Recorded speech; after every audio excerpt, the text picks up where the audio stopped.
আমি নামাজের ক্ষেত্রে শুধু ফরজগুলো পড়ি, যেমন ফজরের 2 রাকাত, জোহরের 4 রাকাত, আসরের 4 রাকাত, মাগরিব 3 রাকাত, এশা 4 রাকাত এবং বিতির 3 রাকাত পড়ি। এক্ষেত্রে আমার নামাজ কি কবুল হবে? দেখুন, শুধু ফরজ পড়েন এই ভাই, সুন্নত পড়েন না, নামাজ হবে কিনা? উত্তর হলো, শুধু ফরজ পড়লে ওয়াক্তের দায়িত্বটা আদায় হবে। জোহরের ফরজটা পড়লেন, জোহরের ওয়াক্তের দায়িত্ব আদায় হলো, কিন্তু এটা পরিপূর্ণভাবে হলো না, ত্রুটি থেকে গেল। আপনি তরকারি খাইতে চাইলেন, তাহলে আপনার তরকারি খাইতে হলে সবজি লাগবে কাঁচা, পানি লাগবে, তেল লাগবে, পেঁয়াজ লাগবে, মরিচ লাগবে, লবণ লাগবে, ইত্যাদি ইত্যাদি লাগবে। এখন আপনি পানির মধ্যে কাঁচা সবজি সিদ্ধ করে রান্না করে নিয়ে আসলেন, লবণ তেল হলুদ কিছুই দিলেন না, তাহলে এটাকেও সবজি বলা যায়, কিন্তু এই সবজি কেউ খাবে না, আপনিও খাবেন না। ঠিক না বে ঠিক? 5 ওয়াক্ত ফরজ নামাজ এটা পূর্ণতা পাওয়ার জন্য এর আগে পরে যে সুন্নত নামাজগুলো আছে সেগুলো হলো এরকম। এগুলো ছাড়া ওই নামাজটা হয়ে যাবে, ফরজ আদায় হয়ে যাবে, ওয়াক্তের ফরজ আদায় হয়ে যাবে আলহামদুলিল্লাহ, মগর আপনার নামাজটা পরিপূর্ণ হলো না। মনে রাখবেন, সুন্নত নামাজগুলো কেন, এই যে 5 ওয়াক্ত নামাজের ফজরের আগে 2 রাকাত সুন্নত আছে, জোহরের আগে 4 রাকাত, পরে 2 রাকাত আছে, মাগরিবের পরে 2 রাকাত আছে, এশার পরে 2 রাকাত আছে। এই যে সুন্নত নামাজগুলো আছে, এগুলো কেন জানেন? এগুলোর অন্যতম উদ্দেশ্য হলো যাতে করে মূল নামাজটা আমাদের সুন্দরভাবে হয়, তার জন্য প্রস্তুতি। আগেরগুলো হলো প্রস্তুতিমূলক আর পরেরগুলো হলো পরিপূরক। সুন্নত আগেরগুলা প্রস্তুতিমূলক, পরেরগুলাকে বলতে পারেন পরিপূরক, আর সবগুলাকেই অন্য অর্থে পরিপূরক বলতে পারেন। পরিপূরক মানে কি? ধরুন, আপনি কোনো একটা সরকারি অফিসে খুব গুরুত্বপূর্ণ একটা কাজে যাচ্ছেন, এনআইডি কার্ডের ফটোকপি লাগবে, জন্ম নিবন্ধনের ফটোকপি লাগবে, খুব জরুরি একটা কাজ, আপনার বিদেশ যাওয়ার মতো ব্যাপার, ভিসার মতো ব্যাপার। আপনি ফটোকপি নিয়ে যখন যাবেন, ফটোকপি সাধারণত এনআইডি কার্ডের ফটোকপি যদি একটা লাগে, আপনি কয়টা নিয়ে যাবেন? একটাই নিবেন না 2-4টা নিবেন? বুদ্ধিমান মানুষ হলে 2-4টা সাথে নিয়ে যাবে। কেন? একটা যদি হারায় যায়, কোনো কারণে মিস হয়ে যায়, যাতে করে আমার কাজটা হয়ে যায়, হাতে রাখবে, এটা সে নিয়ে যাবে। ঠিক একইভাবে ভাইরা আমার, আপনি যখন 5 ওয়াক্ত নামাজের ফরজ নামাজ পড়বেন, কিয়ামতের ময়দানে যাবেন, আল্লাহ তাআলার কাছে দেখা গেল কোন একটা নামাজে ভেজাল ধরা পড়ছে, বাতিল হয়ে গেছে, তখন ওই সুন্নত বা নফল, অতিরিক্ত নফল নামাজ যে পড়বেন, এগুলো দিয়ে আল্লাহ তাআলা ফরজের ঘাটতি পূরণ করবেন। সেই সাথে আপনি আগে যখন সুন্নত পড়বেন, তখন মূল ফরজটা পড়তে আপনার সুবিধা হবে, মনোযোগ থাকবে। নবী করিম সাল্লাল্লাহু আলাইহি সাল্লাম ফরজ নামাজের আগে পরে সুন্নত নামাজগুলো কখনো ছাড়তেন না, নিয়মিত পড়তেন। আপনি কিভাবে নিয়মিত ছাড়েন?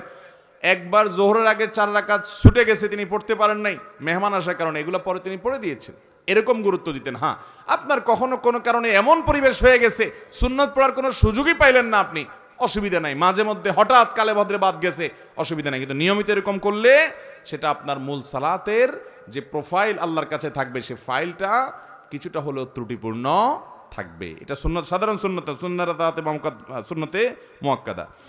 আমার ফজরের নামাজ প্রায় কাজা হয়, জোহরের সাথে মিলিয়ে জোহরের আগে সেই 2 রাকাত ফজরের কাজা পড়ে নেই, আমার নামাজ কি কবুল হবে?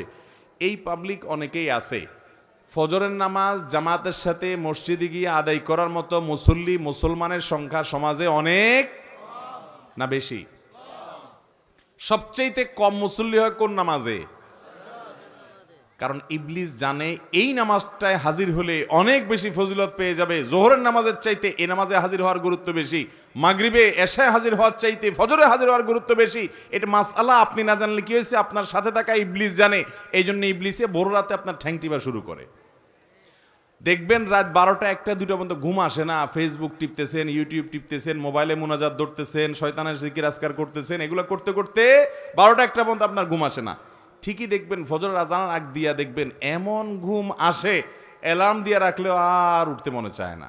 ঠিক না বে ঠিক? শয়তান তখন কি বলে? নবী করিম সাল্লাল্লাহু আলাইহি সাল্লাম হাদিসে বলেছেন, শয়তান বলে ফজরের আজান হয়ে গেছে, অ্যালার্ম বাজছে, দেখতেছেন ঠান্ডা মাথায়, শয়তান বলে আরে রাত এখন অনেক বাকি, অ্যালার্ম দিছে, মোবাইলের গলা টিপে ধরে অ্যালার্ম কেটে দিয়ে আবার ঘুম। আছে না নাই? ফজর পড়তে পারে না। ভাইরা আমার, ফজরের গুরুত্ব অনেক বেশি। তো যেই মানুষ ফজরের নামাজ নিয়মিত জোহরের সাথে পড়ে, অনেকে আছে দেখবেন প্রবাসে অনেক ভাই আছে 7টা 8টা 9টার দিকে উঠা ফজর পড়ে, নিয়মিত যদি এরকম হয় তাহলে তার এ নামাজ হবে? ভাইরা আমার, একবার হঠাৎ 2 মাস 4 মাস পরে 6 মাস পরে জীবনে হঠাৎ একবার হয়েছে, হ্যাঁ ফজর নামাজ আপনি উঠতে পারেন নাই, মোবাইলে অ্যালার্ম বাজছে তাও হুঁশ নাই, এটা গ্রহণযোগ্য। নবী সাল্লাল্লাহু আলাইহি সাল্লামের জীবনে একবার ফজর কাজা হয়েছে। কয়বার কাজা হয়েছে? একবার। তো আপনার জীবনে 2, 4, 10 বার এভাবে হতে পারে, কিন্তু প্রতিদিন হওয়া এটা কোনো অবস্থাতে গ্রহণযোগ্য হতে পারে। ঠান্ডা মাথায় যারা নামাজ পড়ার এশার পরে শোয়ার সময় নিয়ত করে থয় যে সকাল 8টার দিকে উঠবে, অ্যালার্ম দিয়ে থয়, তার ঈমান আছে কিনা এটা নিয়ে অনেক উলামা ইকরাম সন্দেহ করেছেন। কারণ হলো ঠান্ডা মাথায় সে নামাজ পড়বে না, পরিকল্পনা করে সে শুইছে। আল্লাহ তাআলা আমাদেরকে ফজর নামাজ গুরুত্ব বোঝার তৌফিক দান করুন। আমি নিয়মিত তাহাজ্জুদ পড়ি এবং বিতির তাহাজ্জুদের পরে পড়ি, কিন্তু হঠাৎ মাঝে মধ্যে ঘুম থেকে ওঠার সমস্যার কারণে ফজরের আজান হয়ে যায়। এমত অবস্থা বিতির পড়ার হুকুম কি? যদি আপনি ভোর রাতে উঠার ব্যাপারে প্রবল সম্ভাবনা না থাকে তাহলে বিতির আপনি রাখবেন না, বিতির আগে পড়ে ফেলবেন। হ্যাঁ, আপনি নিয়মিত তাহাজ্জুদ পড়েন, আল্লাহ তৌফিক দেয়, তাহলে আপনি বিতির পড়েন। হঠাৎ একদিন ছুটে গেছে, ফজরের আজান হয়ে গেছে, তাহলে তারপরেও বিতির পড়লে আদায় হয়ে যাবে।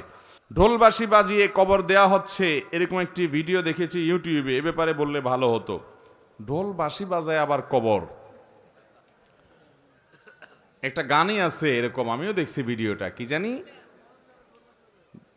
মরণকালে ঢোলবাঁশি বাজাইও কি ভাই, তরিকার ভাই না দরবারি ভাই?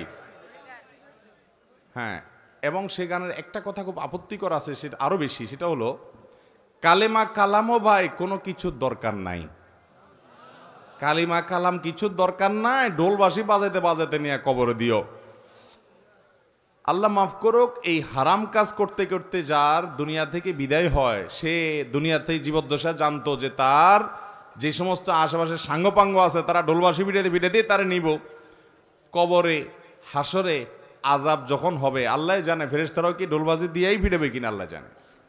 ভাইরা আমার, নবী সাল্লাল্লাহু আলাইহি সাল্লাম বলেছেন বয়স্তুলি অক্সিরাল মাজামির, এই সমস্ত বাদ্যযন্ত্র এগুলো দুনিয়া থেকে এগুলো বিদায়ের জন্য আমি আসছি, এগুলা শয়তানের অস্ত্র, এগুলো হারাম। অতএব ইমানদার জীবদ্দশায় যেটা করতে পারেন একটা মানুষের মৃত্যুর পর তাকে বিদায়ের সময় বলে কালিমা কালামই দরকার নাই। কালিমা কালামই যদি দরকার না থাকে সে মুসলমান কিনা সন্দেহ। মুসলমান কিভাবে কালিমা কালামের দরকার নাই, ঢোলবাজি হইলে তা চলবো? আমরা তো কালিমা কালাম পাইছি কোরআন থেকে, হাদিস থেকে। এর ঢোলবাজিটা কে দিল? কে দিছে বলেন? শয়তান দিছে। তো শয়তানের এই জিনিসটা নিয়ে যদি কবরে যায়, মায়ের কি পিঠে পড়বে না নিচে পড়বে? আল্লাহ আমাদেরকে এই সমস্ত পাগলামি ছাগলামি, এই সমস্ত শয়তানি থেকে বেঁচে থাকার তৌফিক দান করুন। কত পাগলামি যে দুনিয়াতে আছে, এসব না দেখলে বোঝার উপায় নাই। আল্লাহ আমাদের সমস্ত ভাইদেরকে হেদায়েত দান করুন।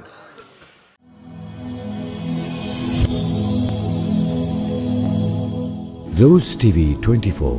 Enjoy by listening to the Holy Quran.